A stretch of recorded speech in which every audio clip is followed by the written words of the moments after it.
2021 का भारत सरकार के सॉलिसिटर जनरल को निर्देश है कि आप सभी राज्य सरकारों को सूचित कीजिए। और अंतिम है ये भी Krishna Rao Gawli versus state of Maharashtra, उसके अंतिम पेज पर आप जाइए, अगर आप सेकेंड पेज पर, पेज नंबर 2 पर, तो ट्रिपल टेस्ट क्या है उसको उन्होंने लिखा है। To set up a dedicated commission, एक विशेष आयोग का गठन करें, डेडिकेटेड कमीशन, जो लोकल बॉडीज में पिछड़े वर्गों के राजनीतिक पिछड़ेपन का अध्ययन करेगा। नंबर 2 क्या है ट्रिपल टेस्ट, कि किस नगर निकाय में कितना आरक्षण होगा इसका वो निर्धारण करेगा। और तीसरा, किसी भी हालत में आरक्षण 50% से ज़्यादा नहीं होगा। तो मित्रों, ये मैंने जो सारे कागजात आपको रिलीज़ किया है, बहुत लोगों के पहले से भी होंगे, तो ये विशेष आयोग गठित करने का सुझाव हमारा नहीं है, ये सुप्रीम कोर्ट का है। और एक बार नहीं 3 मामलों में सुप्रीम कोर्ट ने यह निर्देश दिया है।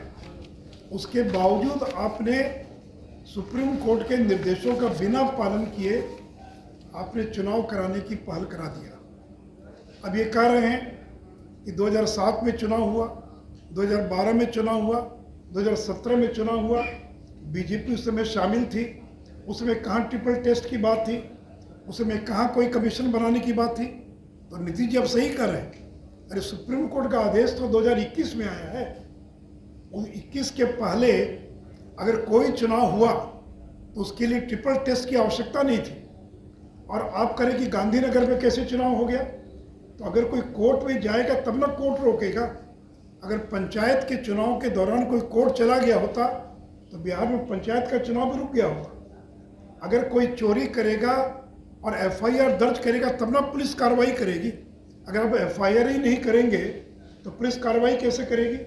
तो अगर सुप्रीम कोर्ट के निर्देश का उल्लंघन हो रहा है और कोई कोर्ट में चुनौती नहीं दे रहा है तो कोर्ट कैसे हस्तक्षेप करेगा। तो बिहार में पंचायत का चुनाव भी हो गया बिना ट्रिपल टेस्ट के, लेकिन किसी ने उसको चुनौती नहीं दी, इसलिए वो सुप्रीम कोर्ट के निर्देशों के उल्लंघन के बावजूद वो चुनाव हो गया। लेकिन इस बार कोई कोर्ट चला गया और कहा कि कोर्ट आपका ये आदेश है, आप ट्रिपल टेस्ट का इन्होंने पालन नहीं किया है। और मैंने कहा कि यह केवल सुप्रीम कोर्ट का निर्देश नहीं, ललित किशोर ने 2 बार ओपिनियन दिया और तीसरी बार मुख्यमंत्री के दबाव में अपना ओपिनियन उनको बदलना पड़ा। राज्य निर्वाचन आयोग मई महीने तक पत्र लिखता रहा, उसका जवाब तक नहीं दिया राज्य सरकार ने, और जिसके कारण हाईकोर्ट ने फटकार लगाई है राज्य निर्वाचन आयोग को कि आप स्वतंत्र इकाई हैं, आप राज्य सरकार के मातहत नहीं हैं, आपको अलग से लीगल ओपिनियन लेना चाहिए था। और इसलिए मित्रों, मध्य प्रदेश में भी, महाराष्ट्र में भी इन्हीं कारणों से लोकल बॉडीज़ के इलेक्शन को रोक दिया गया था। और जब वहाँ की सरकारों ने कमीशन बनाकर ट्रिपल टेस्ट के निर्णय को पालन कराया, तब वहाँ जाकर नगर निकाय का चुनाव हो पाया। नीतीश कुमार ने सरकारी खजाने का करोड़ों रुपया खर्च कर दिया दिल्ली से वकील बुलाकर बहस करवाने में, लेकिन इतना विरोधाभासी उनके बयान थे। एडवोकेट जनरल की पुरानी राय भी कोर्ट के सामने थी, राज्य निर्वाचन आयोग का मंतव्य भी था, और परिणाम था कि पटना हाईकोर्ट ने बिहार के चुनाव को और स्थगित कर दिया। इस पूरे प्रकरण में नीतीश कुमार का अति पिछड़ा विरोधी चेहरा उजागर हो गया। आज तक वो अति पिछड़ों को वोट बैंक के नाते इस्तेमाल करते थे, लेकिन पहली बार नीतीश कुमार का अति पिछड़ा विरोधी चेहरा बेनकाब हो गया। जब से लालू के साथ गए हैं, उनको माई पर भरोसा है, उनको अति पिछड़े पर भरोसा नहीं है।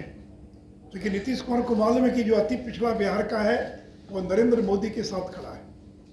2014 के लोकसभा चुनाव में नीतीश जी को बड़ा घमंड था कि सारा अति पिछड़ा मेरे साथ है, अकेले चुनाव लड़े, 2 सीट पर सिमट गए, और सारा अति पिछड़ा उनका साथ छोड़कर अति पिछड़ा, कुशवाहा, पिछड़े वर्ग के लोग वो नीतीश कुमार को छोड़कर नरेंद्र मोदी के साथ खड़े हो गए।